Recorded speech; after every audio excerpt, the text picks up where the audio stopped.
পঞ্চদশ সংশোধনী 2011। তত্ত্বাবধায়ক সরকার ব্যবস্থা বাতিল, নির্বাচনকালীন নিরপেক্ষ সরকার ব্যবস্থা তুলে দেওয়া হয়। ফলাফল: নির্বাচন প্রশ্নবিদ্ধ, রাজনৈতিক সংকট তীব্রতর। ষোড়শ সংশোধনী 2014।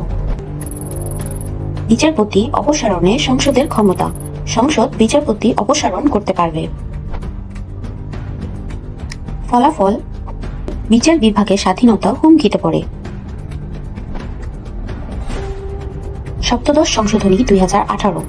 নারীদের সংরক্ষিত আসনের মেয়াদ বাড়ানো হয় 25 বছর, ক্ষমতাসীন দলের প্রভাব বজায় রাখার চেষ্টা। ফলাফল: রাজনৈতিক ভারসাম্যে পক্ষপাতের সুযোগ।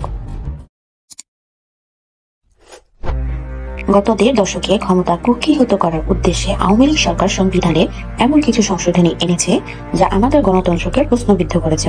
এই সংশোধনীগুলোর ফলে বিচার বিভাগের স্বাধীনতা হুমকির মুখে পড়েছে, নির্বাচন প্রক্রিয়া বারবার প্রশ্নবিদ্ধ হয়েছে এবং জনগণের মতামত উপেক্ষিত হয়েছে।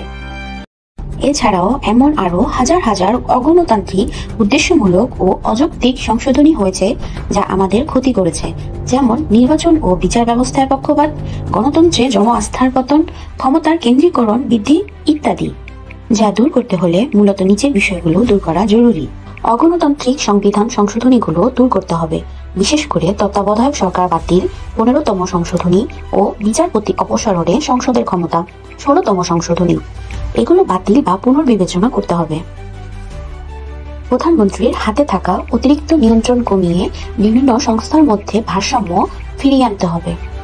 রাজনৈতিক হস্তক্ষেপ দূর করতে হবে। নির্বাচন কমিশন, বিচার বিভাগ ও প্রশাসনের ওপর থেকে সমস্ত দলীয় প্রভাব ও চাপ বন্ধ করতে হবে। এগুলো দূর না করলে গণতন্ত্র, বিচার ব্যবস্থা এবং জনগণের আস্থা সবই ধীরে ধীরে বিলীন হয়ে যাবে।